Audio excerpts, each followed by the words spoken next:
Merci aux serveuses et aux serveurs de l'Ontario qui s'acquittent de leurs tâches difficiles. Nous savons que ce n'est pas facile, mais nous comptons sur vous pour assurer notre sécurité.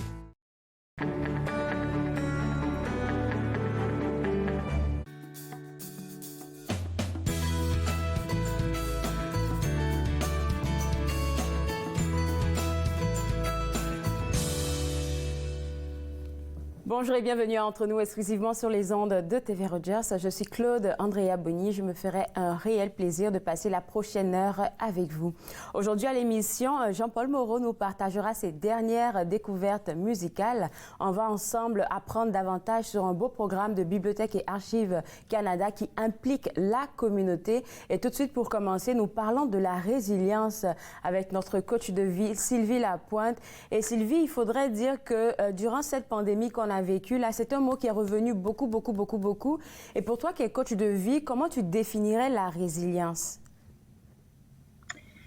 C'est notre capacité à faire face aux épreuves de la vie pour réussir à apprendre des nouvelles façons d'être, des nouvelles façons de faire et de se développer en dépit de l'adversité qu'on a vécue. Donc, comment on gère tout ce qui nous arrive et on réussit à grandir. J'aime comment tu le définis là. Et tu sais, pour les gens qui ne le savent pas, dans ton guide mieux-être que je vais montrer en ce moment, la résilience est la thématique de la page 6 et 7. Et ce que j'aime et que j'apprécie et que j'admire avec toi, sincèrement, Sylvie, c'est que tu m'as dit une fois, normalement, un coach de vie, et c'est ton cas, je pense, hein, tu nous apprends ce que toi-même tu es en train d'apprendre. C'est avec toi qu'on chemine, en fait. Tu nous donnes pas les informations parce qu'il faut donner les informations. Et pour les gens qui vont se prendre ce guide-là sur ton site web, ils vont voir qu'à la page 6, c'est une histoire personnelle que tu racontes. Oui. Ah, tout à fait. Ben, comme tout le monde, hein, on a vécu des hauts et des bas. Et pour moi, c'était assez dramatique, le début de la pandémie.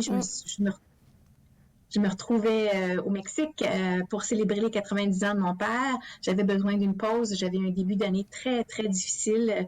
Ma fille plus jeune avait des soucis de santé. On avait fait l'aller-retour entre les médecins et les hôpitaux de fois entre Noël et Jour de l'An. Et donc, j'étais très, très fatiguée et inquiète. Donc, je me suis dit, j'ai besoin d'une pause. Ouais. Mais qui aurait pu prévoir que rendu sur la plage où je pensais pouvoir justement décompresser, je reçois une annonce qui dit, un texto de ma fille qui me dit, la pandémie est déclarée et en 36 heures, tous mes contrats, tous mes projets, tout mon travail, mes revenus avaient été annulés pour les prochains 6 mois. Quand tu reçois une nouvelle comme ça, moi je vais le dire là, ça aurait tendance à moi me rendre un peu folle, comme direct là, je suis comme, qu'est-ce qui se passe? C'est un gros truc, ça. Oui, c'est un gros truc et je ne suis pas la seule à avoir passé à travers ça. Plein de gens sont retrouvés sans emploi ou dans l'inconnu du jour au lendemain. Et donc, c'est un petit peu ce qui a été le tremplin pour écrire ce livre-là. J'ai commencé à écrire mes pages du matin pour me comprendre, pour m'apaiser, pour mettre sur papier la noirceur, l'ombre, mais aussi peut-être l'espoir. Et puis ce que j'aime beaucoup, en tout cas, je ne veux pas tout donner, mais je vais le dire, ce que j'aime beaucoup dans ça, c'est que tu t'es établi une routine qui te permettait de garder le cap. Et moi, quand je lisais ça, je me suis dit, c'est pas faux ce que tu dis là, parce que si on reste pas, on n'occupe pas notre cerveau, il va forcément penser aux problèmes, à ce qui ne va pas bien en ce moment. Puis quand c'est comme ça, là, ça va comme en dégringolant là.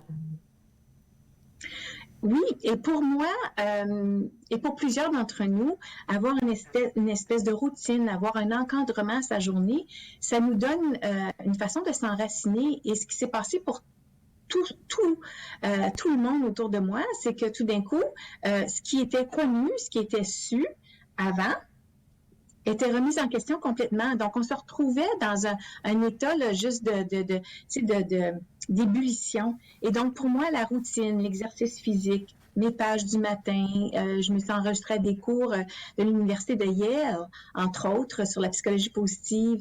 Donc, faire mes devoirs, regarder mes vidéos, et de préparer des bons repas. Tout ça a donné une espèce d'enracinement à ma vie qui était en train de se détricoter, pour utiliser un terme québécois, là, rapidement. Et même en lisant, que ce soit la page 6 ou 7 où tu parles de résilience, parce que moi, j'ai eu accès au livre, puis à lire les autres pages, là, on se rend compte qu'en fait, il ne faut pas juste se laisser se laisser occuper en ayant une routine, ce que je veux dire. Mais hormis ça, il faut vraiment se donner de la compassion et se dire, OK, même si je suis résiliente aujourd'hui, que demain, je ne suis pas résiliente, c'est pas perdu, en fait. C'est quelque chose qui se travaille. Il va nous rester 30 secondes avant la pause. Oui, justement, parce que c'est une façon de naviguer, justement, cette grosse vague ou même tsunami de changement qu'on a vécu. Et donc, de se donner le droit d'avoir des émotions, de se donner le droit d'avoir des moments de découragement, de se donner le droit d'avoir des journées noires. Et ça fait partie du processus de s'adapter au changement. Donc, la résilience, c'est malgré tout ça, de trouver une façon d'apprendre sur soi-même et de grandir. Et de grandir. Tu as tellement bien dit ça. Et puis, je vais garder les gens avec moi parce que je suis sûre qu'ils se posent la question de savoir, mais comment je fais pour être résilient? Mais si vous restez avec nous après la pause, on va vous partager des éléments pour pratiquer votre résilience. Vous regardez Entre nous, exclusivement sur les ondes de TV Rogers.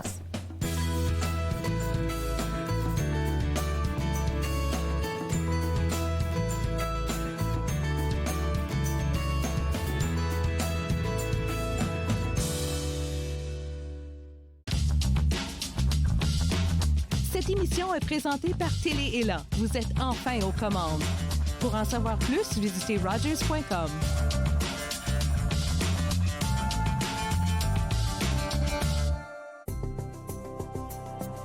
Il est question de partage et d'entraide, d'action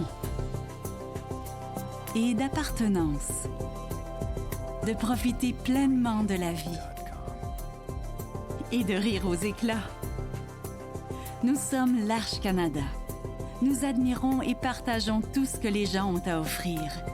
Découvrez qui nous sommes dès aujourd'hui.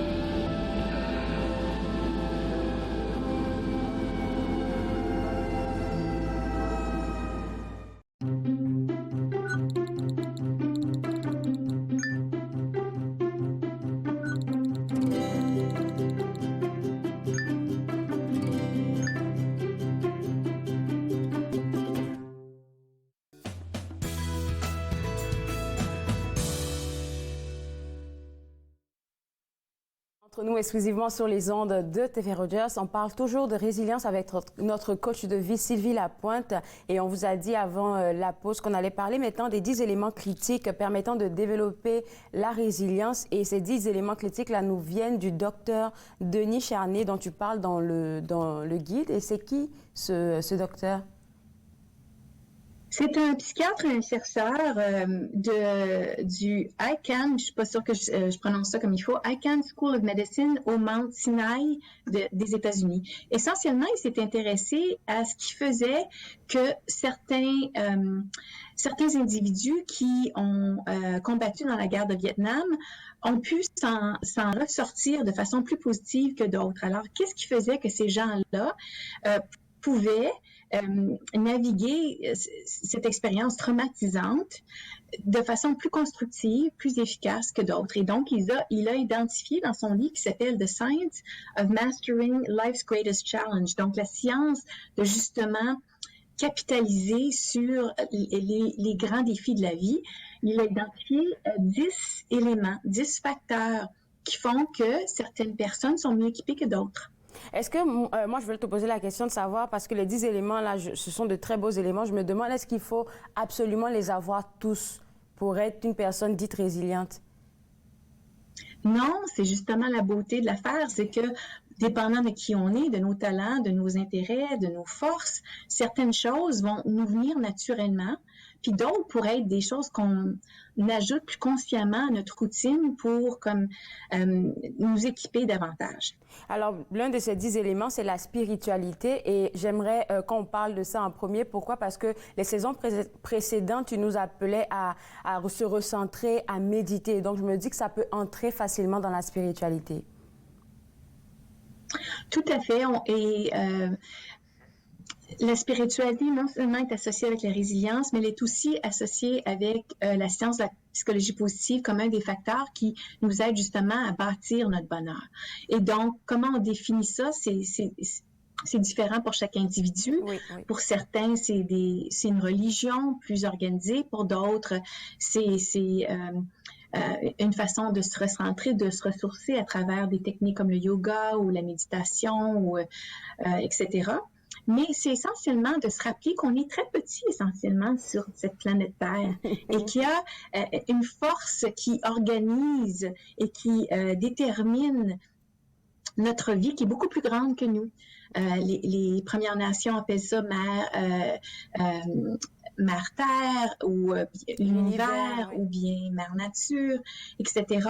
D'autres traditions, comme on sait, elle peut appeler ça Jésus ou Dieu ou Yahvé ou Bouddha. Et donc, de reconnaître qu'il y a quelque chose de plus grand que nous. Très vrai, très vrai. Et le deuxième élément de la résilience qu'on veut noter ici, c'est l'humour. Puis ça, je me suis dit, OK, ça va être difficile pour les gens d'avaler cette pilule-là parce que quand on est face à une situation difficile, on se dit, OK, comment je peux trouver de l'humour dans ça?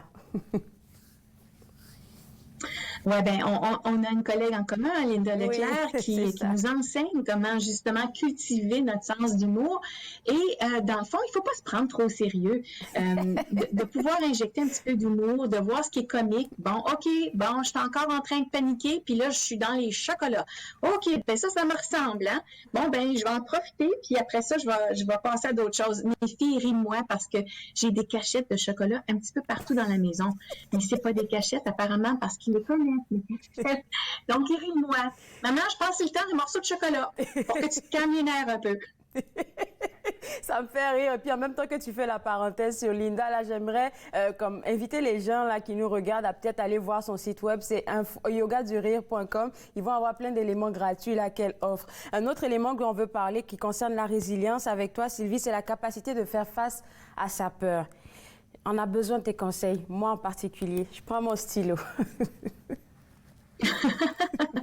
Carl Jung, un psychiatre qui est comme le fondateur de la pensée jungienne, des archétypes et tout ça, parle du concept de l'ombre. Nous avons tous une ombre.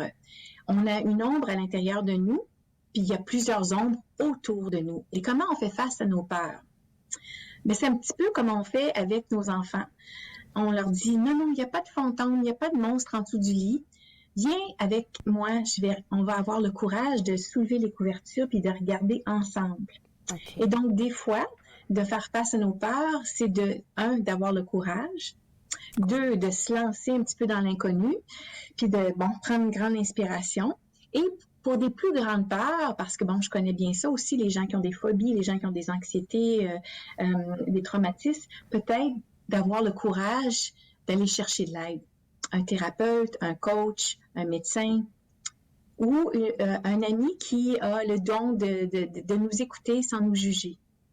C'est tellement vrai. Tu me ramènes un peu à mon enfance. Je voyais toujours des monstres en tout cas, dans la nuit, quand on éteignait les lumières, je ne supportais pas ça. On me disait toujours qu'il n'y avait rien, mais vers la fin, j'ai compris que c'était vrai, il n'y avait rien. OK, j'ai pris une note. Donc, courage, avoir... pas peur de se lancer dans le vide. Et puis, en troisième, il faut vraiment... tu as dit le troisième point, c'est quoi? Parce que moi, je vais prendre des notes, là. D'aller chercher de l'aide, d'aller chercher de l'appui. Okay. Merci beaucoup, Sylvie. Et si j'avais à résumer ce point-là, Claude Andrea, c'est qu'un monstre ou une peur qu'on peut nommer a perdu son pouvoir. Très vrai. Et puis, pendant qu'on parle de ça, je pense que tu nous as fait faire un exercice une fois, je ne me rappelle plus dans quel contexte, où est-ce que tu disais que c'était important d'inviter notre peur à notre table pour discuter avec elle. C'était drôle, mais c'est vrai, c'est ça que tu es en train de dire en ce moment. Essentiellement, c'est de dire, je te vois peur, je te vois colère, et qu'est-ce que tu as à me dire? Quel est ton message? D'où viens-tu? Comment est-ce que je peux t'apprivoiser? Que tu le fasses juste de façon mentale ou que tu le fasses en écrivant ou que tu le fasses avec l'appui d'un thérapeute. C'est une technique d'ailleurs en thérapie Gestalt qu'on utilise beaucoup. On appelle ça la chaise vide. On demande à la personne avec qui on travaille de mettre devant soi la personne ou la chose qui justement les terrifie ou qui les chicote au point qu'ils sont anxieux, etc. Donc, on leur demande de l'apprivoiser. Ça, c'est très bien. En tout cas, j'espère que les gens, là, vous prenez des notes à la maison parce que moi, là, je suis choyée d'avoir Sylvie sur l'émission. Un dernier point qu'on va discuter, toi et moi, qui concerne la résilience, et je pense que beaucoup de personnes seront d'accord, c'est le soutien social. Comment c'est important, ça? Oui, ben tu vois le lien avec le dernier point sur la peur. Ouais. Et d'ailleurs, c'est un autre facteur qui est associé de façon très positive avec le bonheur. C'est-à-dire que les gens qui ont un grand cercle d'amis, de connaissances, sont plus aptes à avoir une vie plus en santé et une vie plus longue. OK. Et donc, c'est important de s'entourer des gens. OK. Puis la pandémie, là, même si elle nous a poussés dans nos différents retranchements, dans nos maisons, à ne pas nous voir, maintenant, c'est un peu possible. Comme tout doucement, là, on commence à revoir les gens de nos familles, mais je me dis, on a encore le virtuel, là, qu'on peut utiliser pour connecter avec nos parents, nos amis, même s'ils sont à 5000 lieues de nous, donc c'est important. Dans le fond, ça a juste grandi notre appréciation des gens qui sont dans notre vie. Au tout début de la pandémie, j'ai fait un effort pour appeler, écrire des amis qui sont des connaissances, mais avec qui on n'a pas beaucoup d'occasion de se voir, juste pour voir comment ça allait et réanimer un petit peu notre amitié. Sylvie, je suis vraiment très contente de t'avoir à chaque fois sur l'émission parce que j'en apprends beaucoup là et franchement pour les gens en tout cas qui me suivent depuis le début là, ils verront qu'il y a une grosse amélioration depuis que tu es sur l'émission. J'apprends beaucoup avec toi. Donc on va les inviter à aller prendre le guide de mieux-être sur ton site web www.l2emergence.com. Je te souhaite un très bon week-end. À toi aussi, toujours un plaisir. Merci, bye bye. Alors, très sincèrement, je veux vous inviter à visiter encore une fois le site web www.l2emergence.com parce que moi, là, ça fait la deuxième fois que je lis cet ouvrage-là et ça m'aide énormément. On va prendre une pause et juste après la pause, on va parler d'un programme de Bibliothèque et Archives du Canada qui implique la communauté. Vous regardez Entre nous, exclusivement sur les ondes de TV Rogers.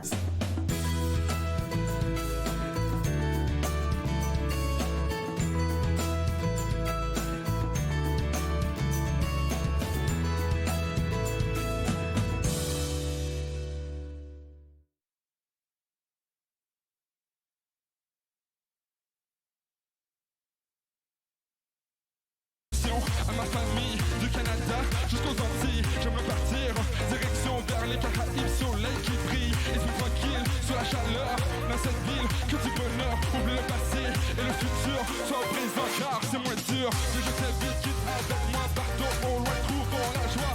Ferme les yeux, compte 1, 2, 3, sois dans le moment et libère-toi. Échappe-toi comme un enfant, découvre ce qui est à ta portée. Va, compare en voyage, ce soir, laisse le vent t'emporter. Car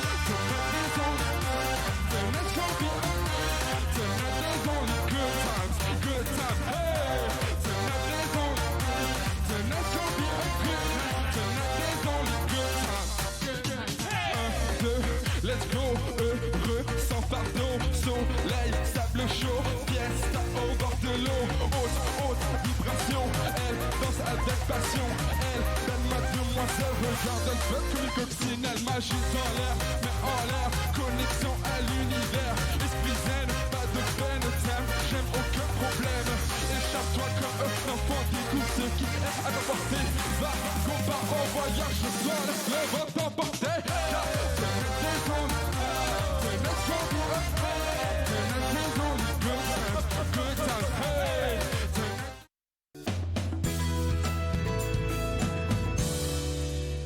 de retour entre nous exclusivement sur les ondes de TV Rogers, on va parler du programme pour les collectivités du patrimoine documentaire avec un représentant de Bibliothèque et Archives du Canada. Mais avant de parler de ça, moi j'aimerais vous rappeler qu'il y a beaucoup de choses qui se passent en ce moment-là. Vous ne même pas oublier, hier à l'émission, je parlais avec Sophia Benzako de l'organisme Les Amputés de guerre. Et Sophia était sur l'émission hier pour nous parler du service des portes des porte-clés, pardon. Donc, ce service-là est offert par les amputés de guerre. Il est offert gratuitement, mais vous êtes invité à apporter un peu votre soutien si vous le souhaitez. Et donc, pour avoir plus d'informations sur ce service qui est gratuit, www.amputédeguerre.ca, c'est le site web à visiter. Je devais vraiment mentionner cela. Je pense que maintenant, on a notre représentant de Bibliothèque et Archives du Canada, Itesham Rachid, qui me fait toujours un plaisir de voir sur l'émission et de parler. Alors, Itesham, on vient pour parler du programme pour les collectivités du patrimoine documentaire. Et pour les gens qui ne savent pas c'est quoi, est-ce qu'on pourrait faire un petit rappel? Oui, c'est exact. Eh bien, premièrement, merci encore de m'accueillir si chaleureusement. Le programme du patrimoine de la collectivité documentaire est un programme de contribution que nous offrons à Bibliothèque et Archives Canada pour que tout organisme intéressé à numériser une collection d'archives pour donner accès ou à préserver puisse justement soumettre une demande de financement à Bibliothèque et Archives Canada. Donc, à chaque année, nous versons 1,5 million de dollars. C'est excellent ce que tu es en train de dire là, parce que je pense que la première fois que toi et moi, on avait parlé de ce programme-là, tout de suite, l'idée qui m'est venue, c'est que Bibliothèque et Archives Canada ne veut pas détenir comme... En tout cas, la personne qui dit, OK, c'est nous seuls qui détenons le patrimoine. Vous voulez chercher des partenaires pour apporter vraiment plus de contenu à vos documents. Oui, c'est exact. Donc, l'objectif de notre programme de contribution est de s'assurer que les organismes au niveau régional puissent justement avoir l'opportunité de préserver leur collection et de donner accès, et étant donné que c'est d'une façon numérique, qu'ils donnent accès à leur collection à tous les Canadiens, qu'ils soient situés à Ottawa, à Gatineau ou au fin bout du monde. Des gens vont se poser la question de savoir, là, mais quels sont les organismes qui sont habilités à travailler avec vous ou même à soumettre une demande pour ce programme? Oui, eh bien, c'est tout organisme sans but lucratif et financé par des fonds privés. Ils peuvent ils peuvent présenter une demande de financement. Donc, juste pour vous donner quelques exemples d'organismes qui ont reçu du financement récemment d'Ottawa-Gatineau, ceci inclut le Conseil canadien des archives, la Société franco-ontarienne du patrimoine et de l'histoire d'Orléans et le Centre régional d'archives de l'Outaouais. OK. Donc, comment eux, ils ont fonctionné pour avoir accès à ce programme-là? Donc là, on se pose la question de savoir c'est quoi les différents critères d'admissibilité? Oui, eh bien, les différents critères d'admissibilité, moi, je vous invite à aller sur notre site web. Nous avons un questionnaire que nous vous demandons de remplir. Donc, c'est une façon de vous auto-évaluer. Et encore une fois, donc, si vous voyez vérifier votre admissibilité sur le site web où vous êtes identifié et en cochant un peu en entrant vos réponses, vous pouvez voir si vous êtes admissible ou non. Mais plus que quoi que ce soit, je suis ici aussi pour faire un pro de promotion du webinaire qui s'en vient en fait la semaine prochaine.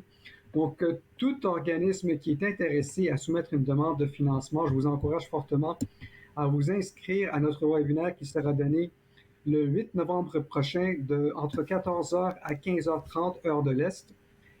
Et donc, si vous êtes intéressé, je vous recommande fortement de vous inscrire. Juste envoyez-nous un courriel. Je crois bien que vous avez affiché notre adresse courriel. Sinon, eh bien, je vous demande de le prendre en note. Donc, c'est contribution avec un S à commercial bac-lac.gc.ca. Donc, il faut juste aller sur ce site web-là pour pouvoir participer au webinaire. On va le rappeler à la fin de notre entrevue, mais si je veux revenir un peu sur le programme, là, on a parlé de différents organismes d'Orléans et tout ça qui ont participé au programme. Ça fait, je pense, plus de 5 années que ce programme-là existe. Comment vous, ça vous est bénéfique? C'est ça que je veux comprendre. Est-ce qu'il y a des gens qui participent vraiment et est-ce que le contenu, là, c'est quelque chose qui va vraiment intéresser la communauté?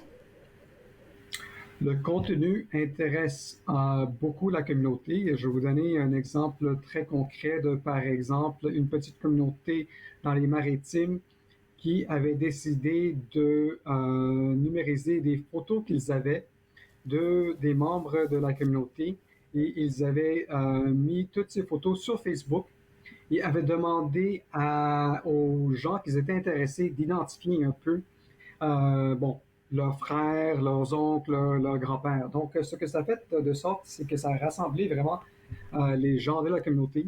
Ils ont pu savoir un peu de leur histoire, mais plus que quoi que ce soit, ça a rassemblé les gens. Et ceci, pas juste la communauté, mais comme je vous ai mentionné, c'est un intérêt vraiment national. Donc, vous pouvez peut-être penser que, OK, la communauté de Rockland, de Népéan ou bien d'Orléans, bien, c'est une histoire qui nous intéresse. Donc, par exemple, toute association qui a participé je vais vous donner un exemple, l'association franco-ontarienne à Orléans. Donc, ça pourrait potentiellement intéresser la communauté, mais plus que quoi que ce soit, tous les gens qui sont intéressés à l'histoire, tous les historiens, tous les sociologues qui se penchent sur l'identité franco-ontarienne voudraient certainement aller fouiller dans cette archive très, très riche de la communauté locale. Je vais te garder avec moi, Itesham, parce qu'après la pause, là, on va parler de comment vous vous organisez maintenant pour conserver toutes ces archives-là. Vous regardez Entre nous, exclusivement sur les ondes de TV Rogers.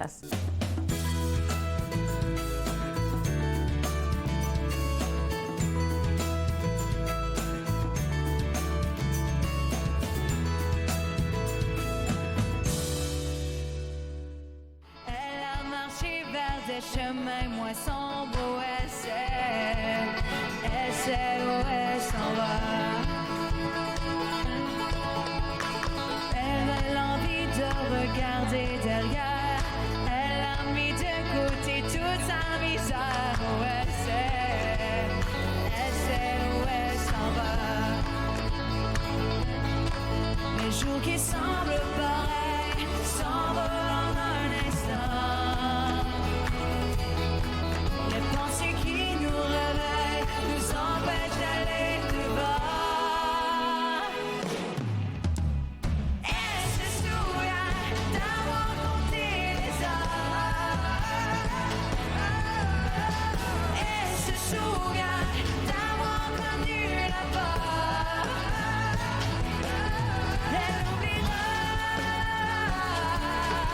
ses torts. Elle restera plus fort. Elle sait. Parfois elle ferme les yeux pour regarder.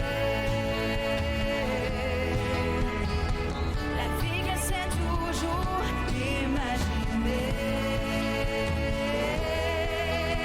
Elle se souvient d'avoir compté.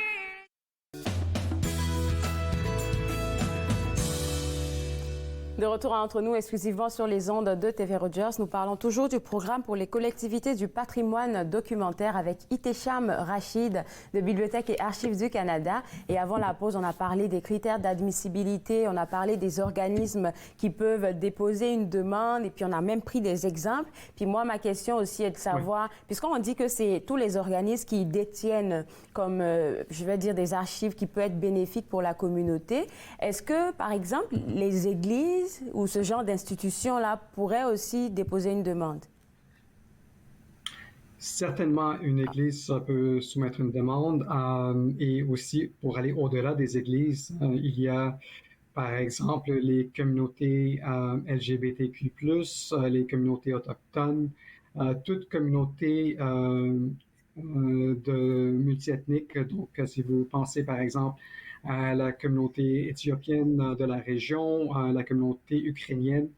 Donc, ce que nous encourageons fortement, c'est à toutes les communautés, les églises, même des associations professionnelles. Donc, je pense, il y a quelques années précédemment, nous avions l'association d'archives de soccer à la Colombie-Britannique qui avait soumis une demande et avait reçu du financement. Ce qui nous intéresse le plus, c'est que vous identifiez et que vous avez une collection d'archives. et que vous êtes un organisme à but non lucratif. Donc, voulant dire que vous êtes un organisme qui n'opérez pas pour avoir des profits, mais que c'est un organisme à but non lucratif, que vous recevez le montant général de votre financement vient de paliers publics. Ceci étant dit, bien sûr, lorsque je parle d'associations professionnelles, nous visons certainement les bibliothèques privées, les archives, les associations généalogiques, les associations archivistiques et de bibliothéconomie, mais les églises, d'autres centres, communautés culturelles, centres de bienfaisance qui ont une collection qui pourrait justement d'écrire leur histoire, on s'intéresse à eux. Moi, j'ai des petites idées pour vous. Là, je vais leur parler de ce programme-là. Peut-être que ça pourrait les intéresser. Mais quand on a parlé depuis le début de notre chronique à toi et moi, de notre entrevue, pardon, on ne fait que parler des archives, Ces archives, pardon, dont vous avez besoin, là, elles doivent contenir quoi exactement? Un peu de tout. Si c'est juste des documents, c'est correct avec vous? Si c'est juste des documents, c'est correct avec nous. Lorsqu'on parle des archives, on parle de, pas pour aller trop dans l'aspect technique, mais ce sont des documents textuels et des documents, et un document peut être n'importe quoi. Voulant dire que ça peut être, par exemple, des lettres qui ont été partagées entre le président d'une association avec les membres de sa communauté. Ça peut être aussi un tableau, une peinture, des photographies d'une communauté qui démontre un peu l'histoire de celle-ci. Donc, si par exemple, je prends l'exemple d'organismes qui célèbrent ou bien qu'ils organisent Blues Fest, on va prendre un exemple oui. de la région. Donc, si Blues Fest est un organisme à but non lucratif, ils ont quand même pris beaucoup de photos à chaque année. Et ces photos-là, ça se pourrait bien que ça soit en format papier, en format analogue. Eh bien, si jamais ils décident de soumettre une demande de financement pour numériser cette collection, ça pourrait faire partie de leurs archives. Il y a quelque chose que... En fin de compte... Un peu de tout le monde peut participer, parce qu'il va nous rester juste 3 minutes. Je ne veux pas manquer l'occasion de parler de ça. Une fois, toi et moi, on parlait de ce programme et tu m'as mentionné que même des familles, parce qu'il y a des familles qui ont des noms importants dans la région, qui ont une histoire aussi à partager avec le public. Puis dans ce cas-là, eux aussi, ils sont appelés à déposer une demande pour ce programme, mais peut-être avec un organisme, en fait. Pas tout simplement eux. C'est exact. C'est exact. Donc, encore une fois, ça revient toujours à la question de comment est-ce que vous vous identifiez en tant qu'organisme? Donc, nous avons plusieurs familles qui sont importantes dans la région. On leur demande fortement donc d'entrer en contact avec justement les associations archivistiques, généalogiques de leur région et de voir s'ils ne peuvent pas soumettre une demande ensemble, conjointement.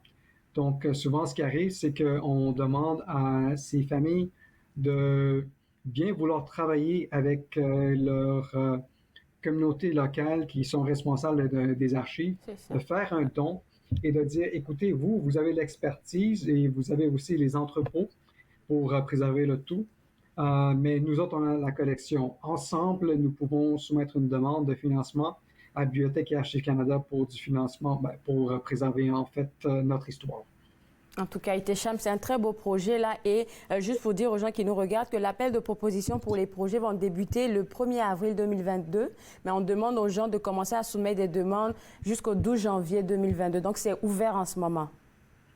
Oui, c'est ouvert en ce moment. En fait, nous avons ouvert le 13 octobre dernier et les gens qui sont intéressés ont jusqu'au 12 janvier pour soumettre leur demande. OK, parfait. Merci beaucoup. Et puis moi, je te souhaite un bon week-end. Oui, merci pareillement. Alors, pour vous autres à la maison, si vous avez envie de participer à ce programme-là, plus d'informations au www.bac-lac.gc.ca. Et comme mentionné tantôt avec Itesham, en tout cas, les propositions pour les projets vont débuter le 1er avril 2022. Mais vous êtes invités à déposer votre demande dès maintenant jusqu'au 12 janvier 2022. On va prendre une pause et juste après la pause, on revient tout en musique avec notre chroniqueur Jean-Paul Moreau. Vous regardez Entre nous, exclusivement sur les ondes de TV Rogers.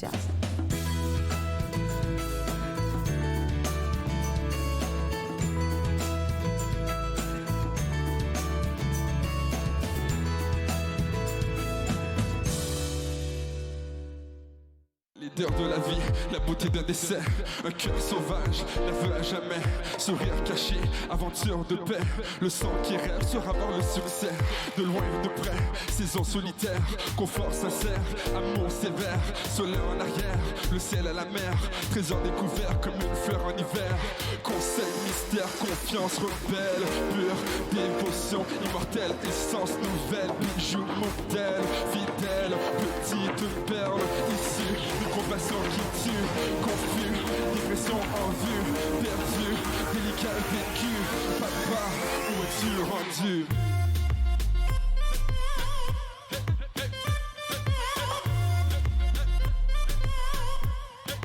Où es-tu rendu? On tape.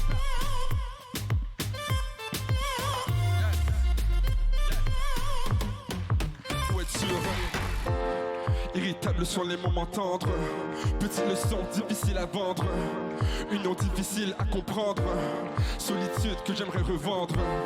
Loin de toi je me retrouve pas, si tu reviens serre-moi dans tes bras, regard au loin vers l'au-delà.